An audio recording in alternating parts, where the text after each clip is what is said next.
Okay, we're rolling out, ladies and gentlemen, and Why don't welcome. I get us going? Yes, please. Duncan, Here's our again, ride a tremendous, director. Turn up, and we thank everyone who has joined us this morning. Everyone you see in this meetup is in the meetup, so we can only see each other. He's legend. And it's all your fault. A great turn up as it is. Yeah. Well, well. In fact, I got to say, it's a fantastic effort by a number of people who pulled this all together and made it happen. Anna, Melon, Di, Hannon, Kurt, Houston. So it's a small team of us who really helped it grow. And of course, all of you people out there have done an awesome job of getting the word out there and telling about how good an experience it is to be riding at home, riding around the world with everyone while socially distancing. So fantastic. So we encourage you to continue to help us grow, spread the word if you enjoy this morning, and have others come along as well. No pressure, Matt Keenan. I'm sure it's going to be a great conversation. There's nothing else that I really wanted to say other than, I suppose, what is Telstra Connected Cycling about, and it's really about people bringing purpose to technology and creating connections using technology. We have people from all over the world, as well as right across the country, who are joining us, and you can't ride together any other way. To have the conversations we're having each week is also fantastic, and we've got some great speakers lined up in the next few weeks as well. We'll get to that at the end of the show, but today, again, a big welcome to Matt Keenan, and I'm going to hand over to our host of the most, Duncan Armstrong, and we'll take it away. Thanks Andy. I appreciate it. Thank you, mate. Thank you very much, and welcome everybody. Great to see 85 people on. If you can all go on mute now, that would be great. I'm going to open up Matt Keenan's microphone and my microphone, but if you are cycling away and you are joining us, one of the 86 people on the ride at the moment, can you please go on mute, and it'll save the lagging if there is lagging showing up. Well, welcome to Telstra Connected Cycling for another morning. This is a series, as Sandy said, that is building momentum, and we're really heading in the right direction in terms of connecting people through technology with our passion for cycling. So this week, we've got the great Matt Keenan, and I'm really looking forward to this chat because as a cycling nut, like everybody else on the call, you know, you can't turn on the TV without having Matt's voice accompany you with the excitement of the racing you're watching. And he's building an incredible career. And we're going to hear all the way back from where he started with his passion and his tragic lifestyle following cycling away. We're all so jealous. Unbelievable. We're also going to talk about, you know, where he sees the future of cycling.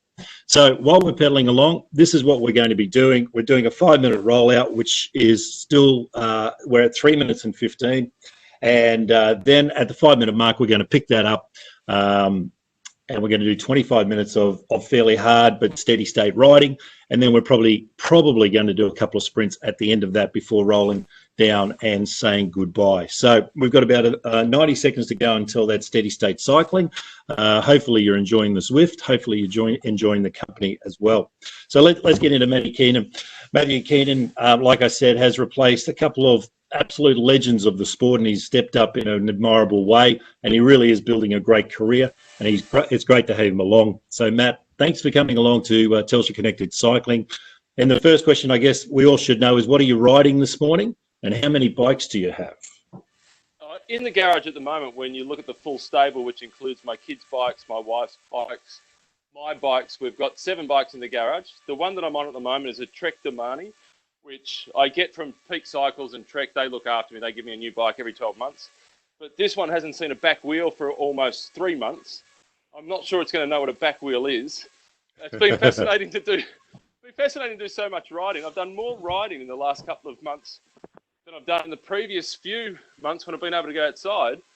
Because of the lockdown, I have not missed a day on Zwift since March 23. So I'm almost up to 2 months consecutively riding every single day. Unbelievable. Because like we talk about COVID and we talk about what's been shut down, what's been taken off us, you know, and for your job, you know, traveling around, writing about these mega races, getting into the hubbub, the sponsors, the crowds, the big egos, the race directors and things like that you all have to do for your job in commentary. It sounds like, yes, it's been taken away from you, but the added benefit of being on the bike every day has been supreme. Yeah, that's been really good. The other added benefit is the lack of time at the airport. I think April was the first month that I've not been on a flight for 3 years. Like, there's been at least one flight per month for, at least 3 or 4 years. And this will be the first winter that I've spent at home since 2006. So my wife can stop with her normal joke. Normally, each anniversary, she says, married for 14 years, together for 7, because I'm on the road so much. But we're going to get a full year this year, Duncan. Oh, I hope you can cope, mate. So I think it's more about her.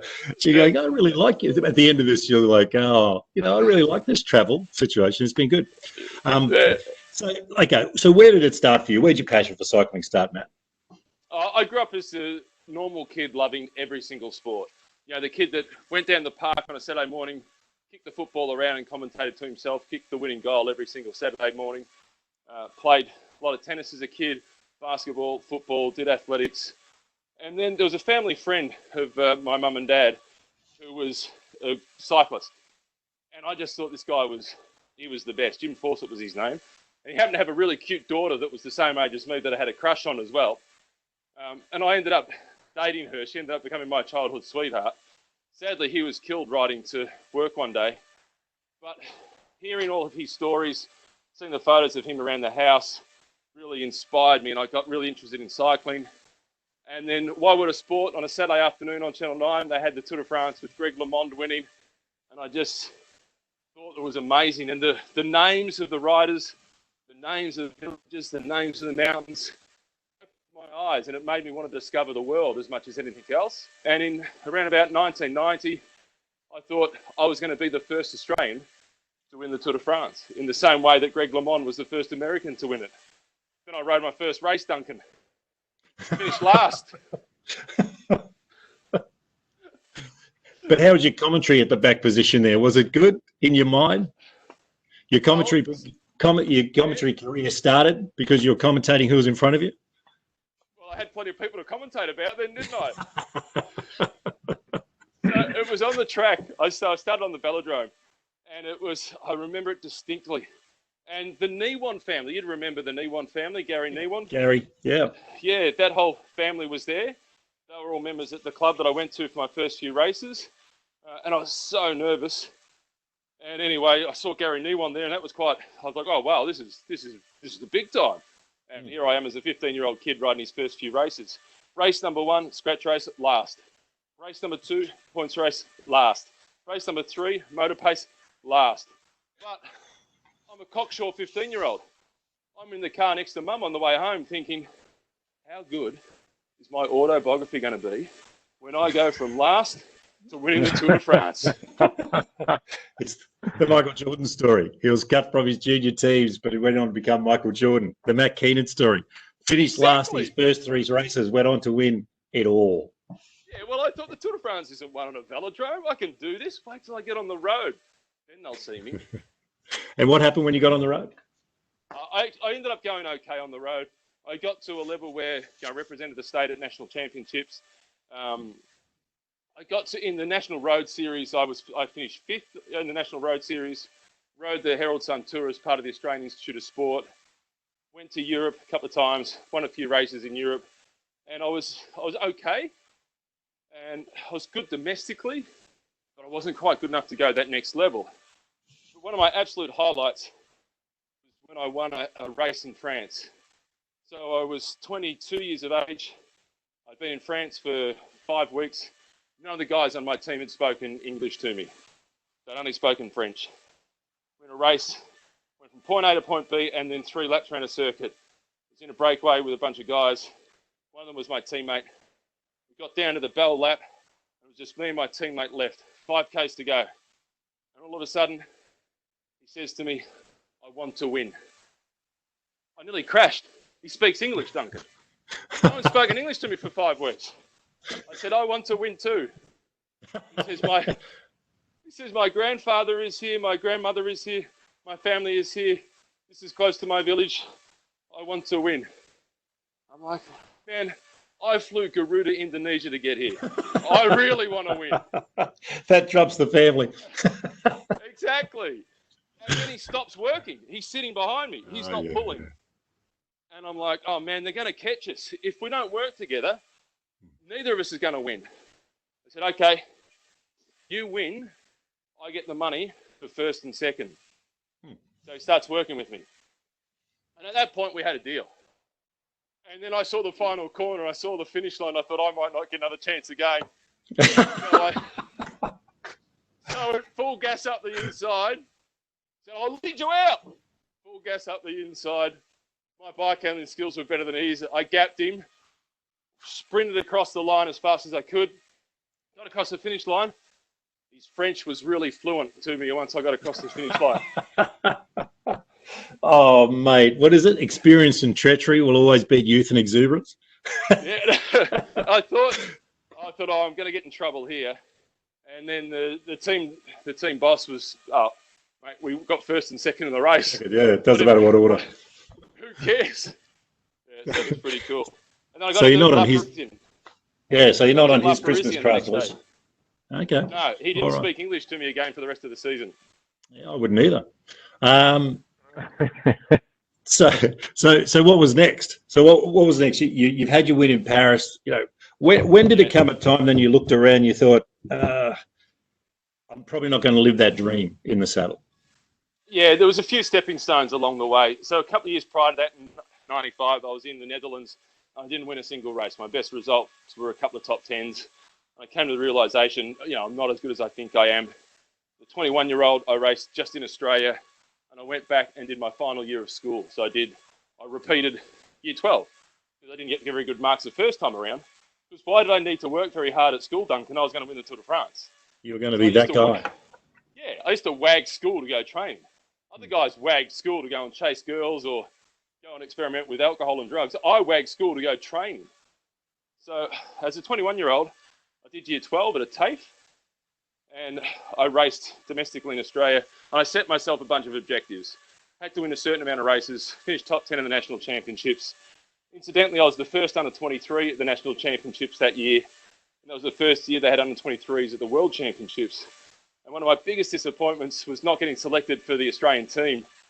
But in hindsight, the selectors made the right decision.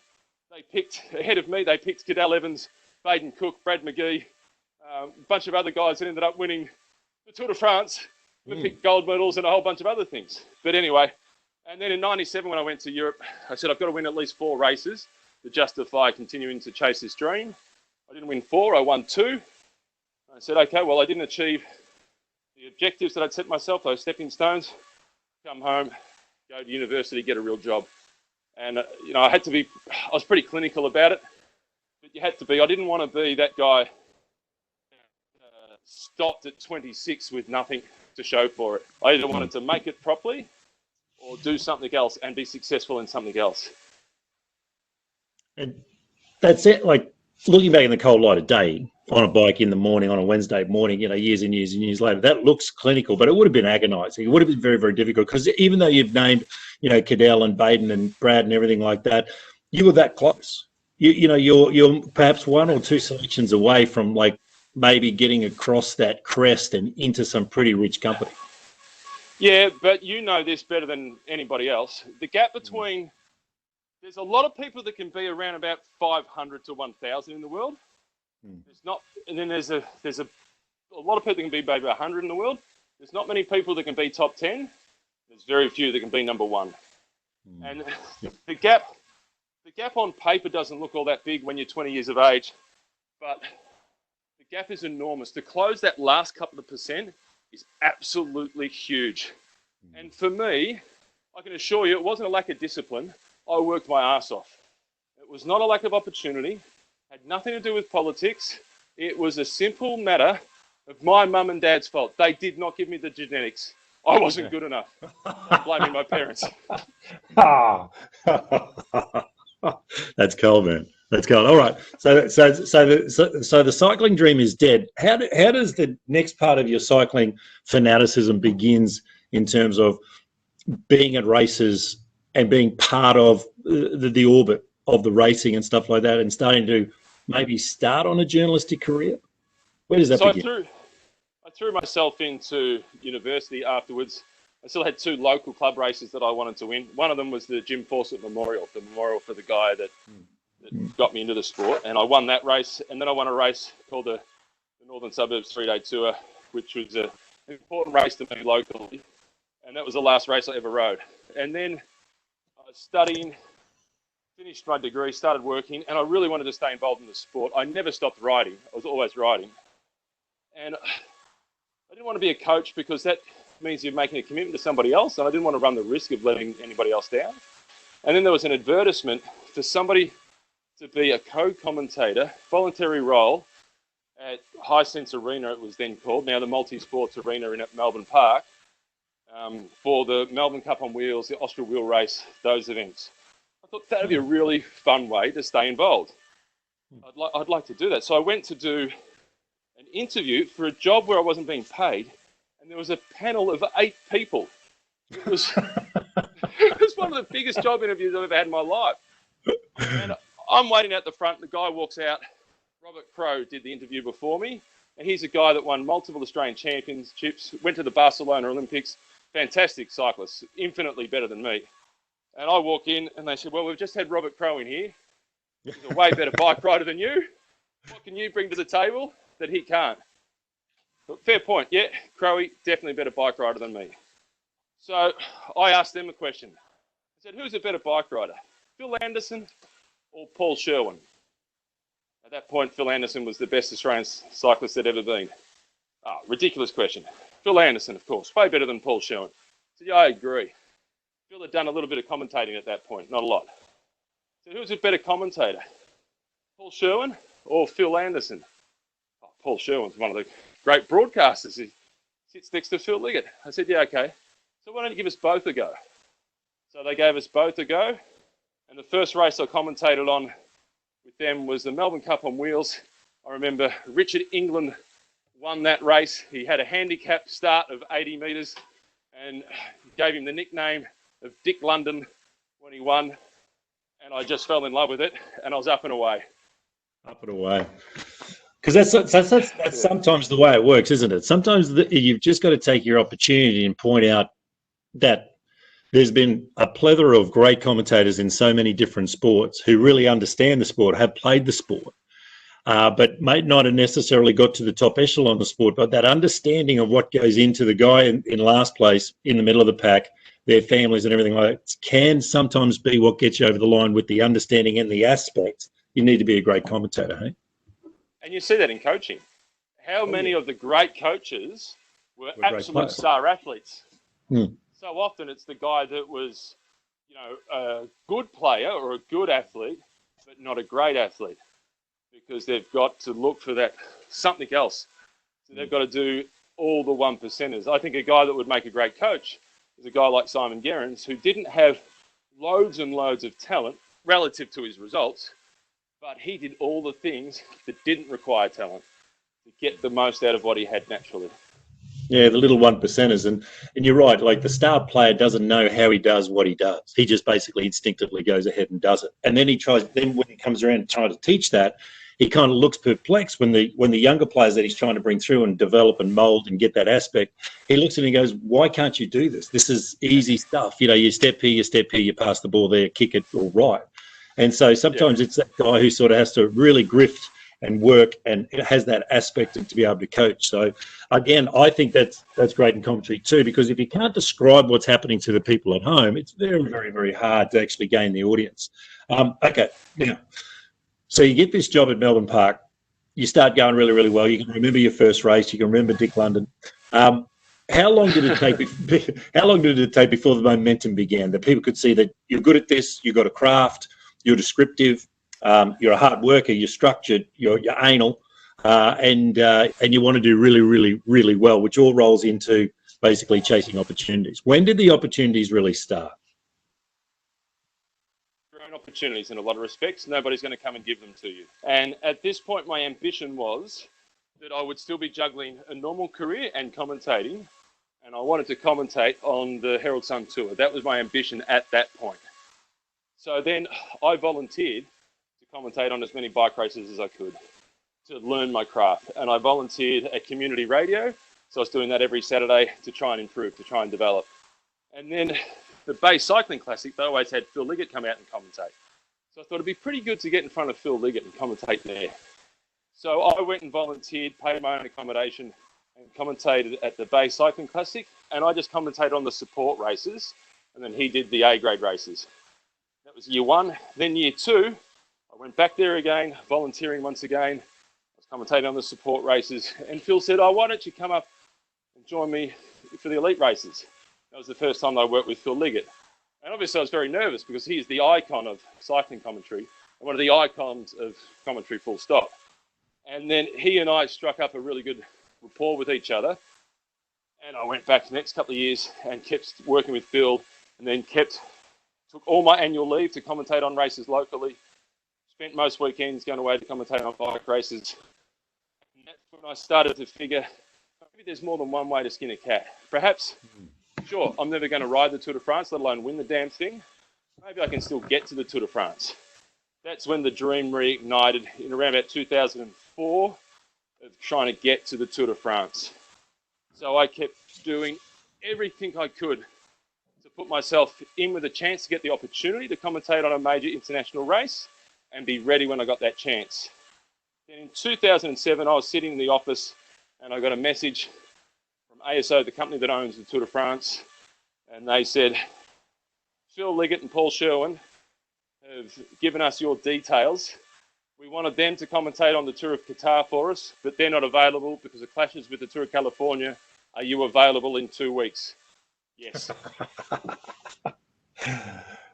That must have been a major moment. Like, that's got to be, like you say, I was sitting in the office in 2007. You know, you obviously remember the moment it hits you, your heart rate goes pop, pop, pop, pop, pop, and you sit there going, this is surreal. Is this really happening?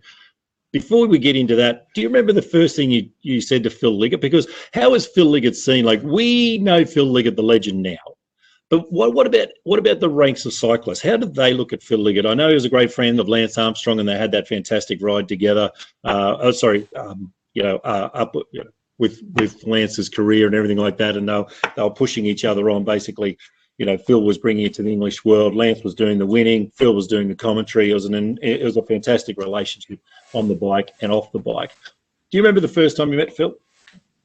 Yeah, I do. I was still racing the first time he came out, and my whole thing was to try and get Phil Liggett to mention your name, because it was a fake crits. It was for sprinters, and I couldn't sprint, so I had to try and get in a breakaway. And you'd be in the breakaway, and your ear would be up, thinking, "Go on, say it. It's Matthew. Surname with a K. Come on, number 35. Matthew Keenan is looking good today." Exactly. So that was my first interaction with him. But he'd have no memory of that because he commentates on, you know, everybody around the world. He was as famous as the best bike riders in the peloton.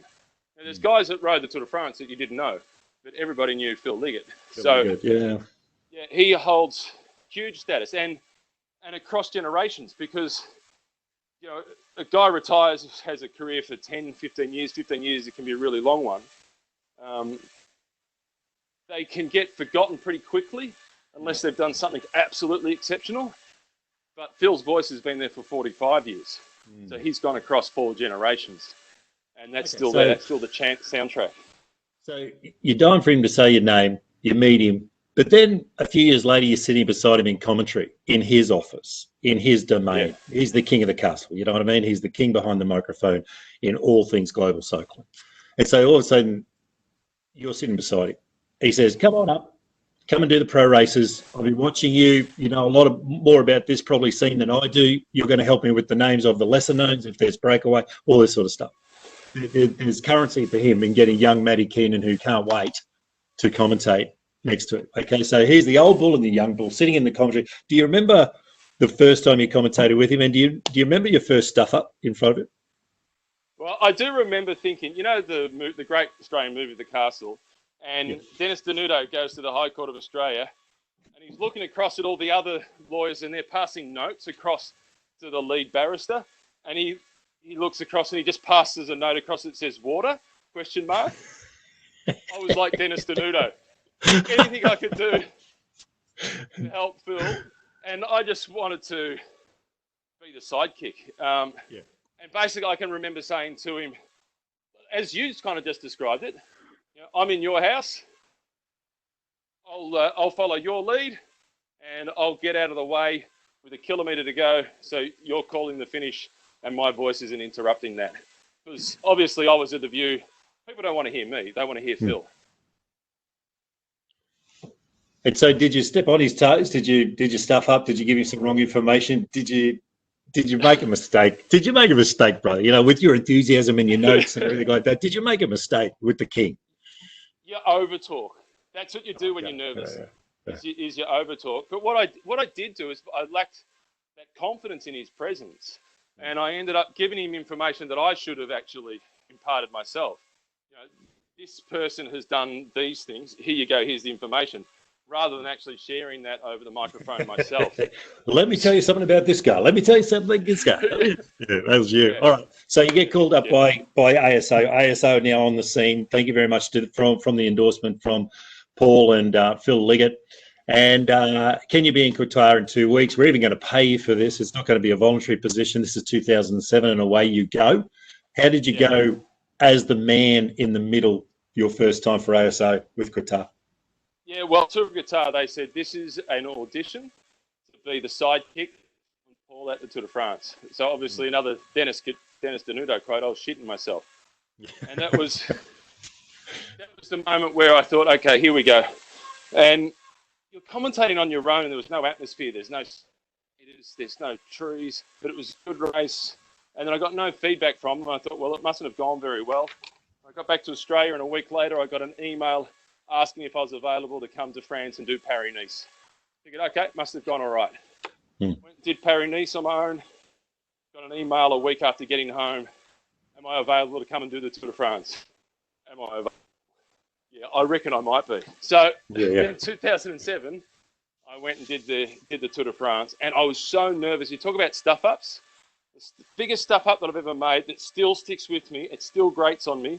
Fabian Cancellara was in the yellow jersey, and I was so nervous I mispronounced his name, and it just sticks with me. How do you mispronounce? Well, mate, it's 13 years down the track. 13 years down the track, and the therapy's not working on that particular part of your career. No, I want a refund. Oh, mate, that's awesome. All right, so you're in the big show. You're living the dream. You basically reset your goals from doing volunteer work, community radio, then doing the Sun Tour, then getting next to Phil Liggett, then being endorsed by Phil, off to Qatar. You're doing solo now. ASO's now got you into their Paris-Nice, onto the Tour de France, and there you are, stuffing up Fabio's name. Fabian's name, not Fabio. Well, he is Fabio. He's still my favourite rider. Anyway, and then 10 years later, it's going to be the changing of the guard. You have so many great moments. You go to so many great places. You're really building the Matt Keenan brand beautifully. And I'm racing this through this part of the career because I want to get basically onto our riders to start asking you questions about where you are now and what's been happening in the last 3 years, because you've gone from the sidekick, in your words, into the seat. Paul's gone, tragically, with heart failure, and Phil's headed off into retirement. And so you come into the big vacuum. You must have been feeling very, very vulnerable to take the seat, and the voice is gone. Yeah, we were asked to take that seat a year earlier than what we did, and I pushed back against it. And Phil hasn't retired. He's still working. He's still doing NBC, and he didn't reluctantly give up that seat. And I felt really guilty about it. And I actually tried to work it out with ASO that we would do it similar to what Channel 9 did with Richie Beno, in that there'd be, say, the sprint stages where it's really frantic at the finish. I call those. And the mountain stages where it unfolds a bit more slowly, rider ID is easier. Phil continues to call those. Out of respect for Phil and respect for the audience, because the audience loves Phil. And trust me, I get the feedback from the ones that still love Phil and would certainly prefer to be hearing him. And I think the sport would benefit from still having his voice on that international feed. But his commitments with NBC and ASO, we broadcast about 50 different networks around the world. It just wasn't going to work out. So I took that role. And then going to... How'd you go with the reaction, mate? I remember, I can't remember the journalist's name. His surname was Knox. Writes for Sydney Morning Herald and The Age. And that year he wrote, the worst thing that ever happened to the Tour de France was Matt Keenan replacing Phil Liggett. So you've got to... Oh my gosh. You've got to have thick skin in anything in public life. Yeah. And as you know, Duncan, if you're in a public sphere, you get a lot of free advice. And I've got this theory on there's multiples of 10 in public life. If you say something really insightful, you get 1 comment. If you say something outrageous, you'll get 10. If you make a mistake, you'll get 100. So there's always somebody there to correct you. So I made the decision of turning off notifications. I didn't look at what anybody else had said. And you and I had a chat yesterday. One of the best pieces of advice that I had was don't take criticism from somebody you wouldn't take advice from. So you get all hooked up on criticism from somebody you've never met before. And that can distract you from doing your job properly. So I pushed that aside. I can't control that. Focus on doing your job the best you possibly can. There's going to be some people who like you. There's going to be some people who don't like you. And the same is for Phil. The same is for Bruce McAvaney. The same is for any of the great broadcasters. There's some people that just don't like them. You can't do anything about that. You control the controllables, do the best job you can, and hope you keep getting employed. Okay. Someone's just off mute, so if you just go back on mute, that'd be great. We're going to get to questions in a second. So you co-commentator now on the Tour de France and so many races is 3-time green jersey winner Robbie McEwen. Just a great bloke, a little jockey-sized, angry little ant who is just so articulate and knows so much about racing. He is just a dream to listen to as a sports lover. And you guys are very visceral. Like, you know, if you want to go on YouTube and have a look at you guys watching that Paris-Roubaix commentary, the commentary is almost as good as the race with Matty Heyman, you know, winning that. And you guys, because it is visceral. Like, you are pushing, you're shoving, you're doing thumbs up, you're squeezing, you're going small, you're going big, you got your hands going like, you know, like a baseball manager and stuff like that, all to get the right timing at the right spot. Because as we've talked about, these guys are going to be showing your commentary or listening to your commentary with their grandkids. And that is a large burden on a commentator. Yeah, so the athletes work their whole life, and this can be their one moment. So Matt Heyman's won 3 bike races in his life of note, and this is the biggest one. This is his 15th attempt at Paris-Roubaix. And in the back of my head, the voice is saying, don't stuff this up. He's worked too hard. You've got to make this call good, because this is going to be on his record. This is going to be the voice that is the soundtrack to his biggest victory, in the same way that I can still recite some of the great calls that Phil's made of various victories.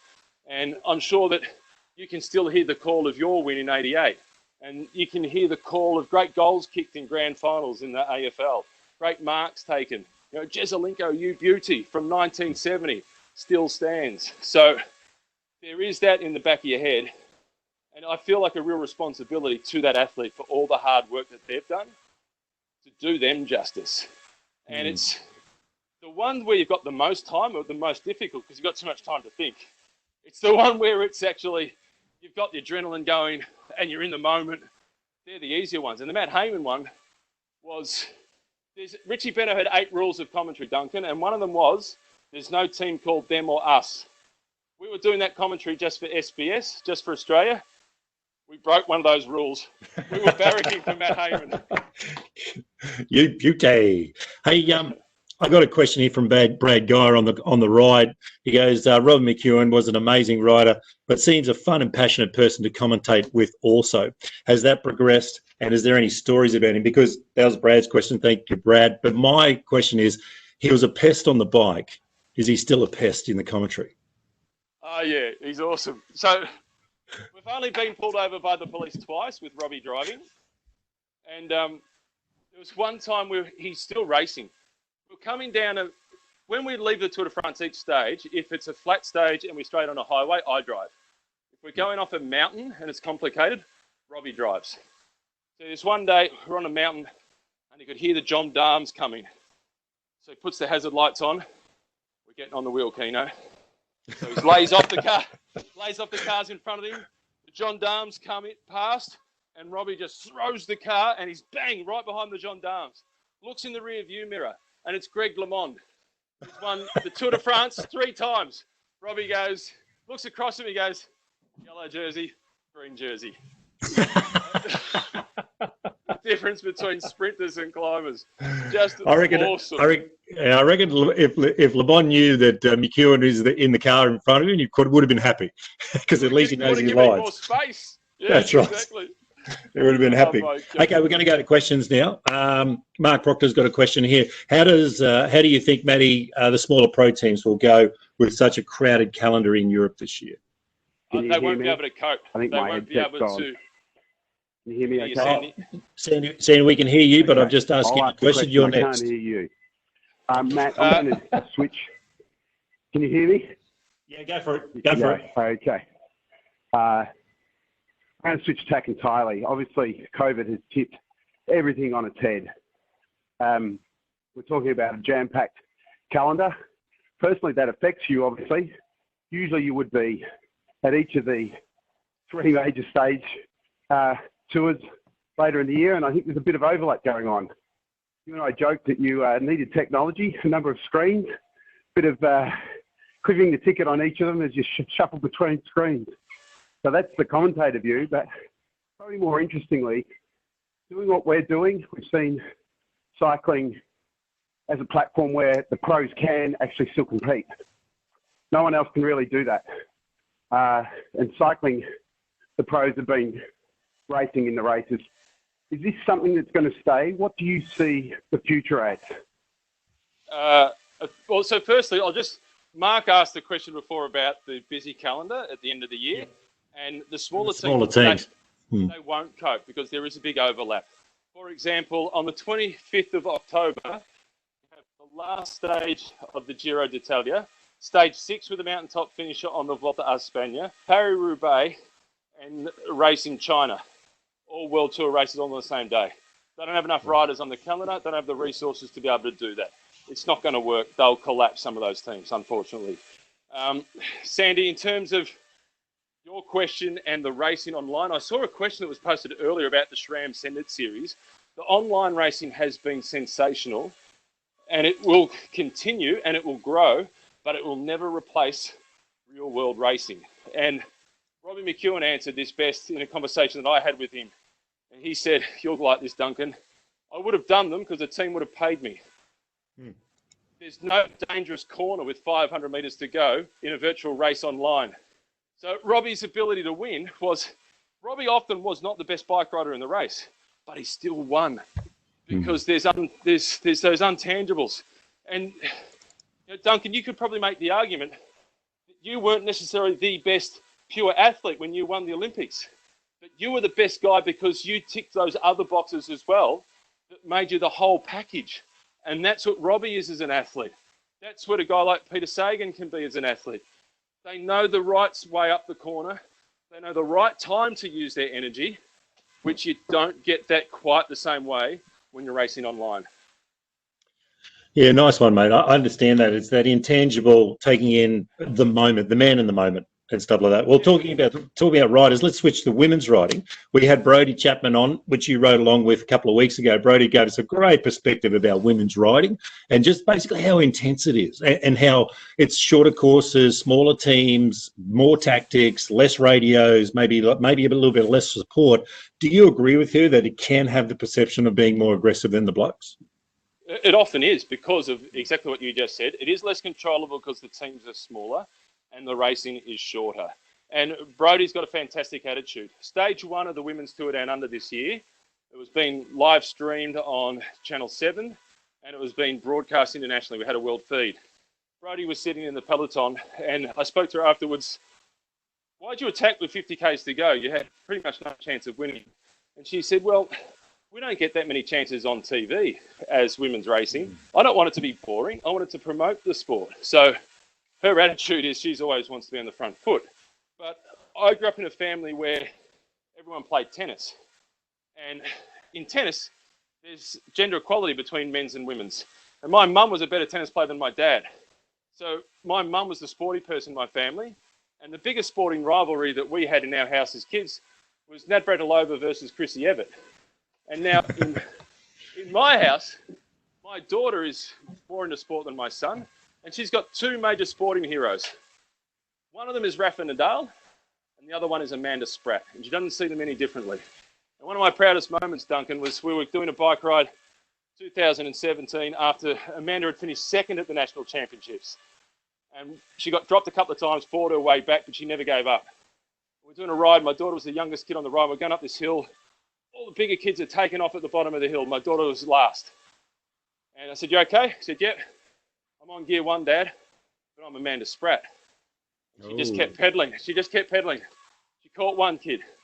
"I'm Amanda Spratt, Dad." Caught another kid. "Never stopped, Dad, like Amanda Spratt." By the time she got to the top, she was the only kid still pedaling. All the other kids had got off and walked. She's the only one that rode to the top of the hill. So her role models are Nadal and Amanda Spratt, and she sees them to be exactly the same.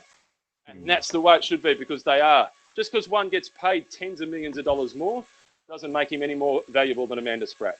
Absolutely. Like, you know, the size of your pay packet doesn't give you character. It's the character that we're attracted to. Exactly. Like and so for our kids are a great barometer to basically who is showing great character in the little bits that they see. And, you know, with platforms today, you see so much. All right, we're running out of time. So questions for Maddie. If you've got a question, just open your microphone and rip into it.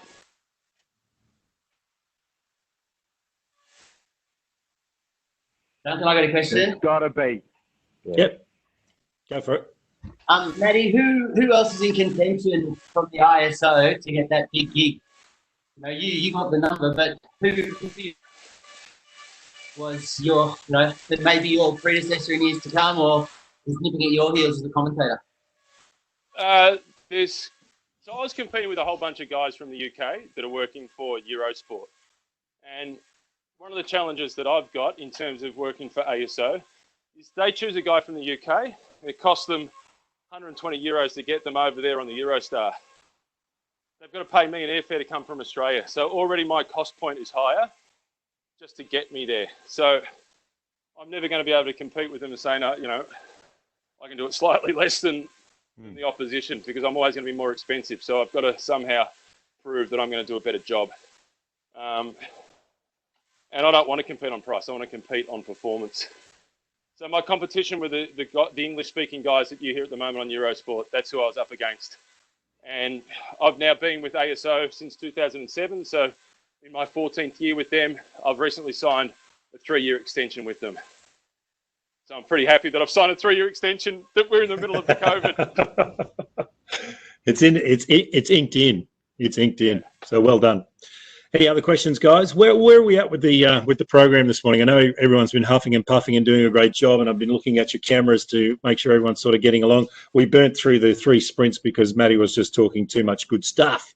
So what are we We've just ticked over the 45 minutes.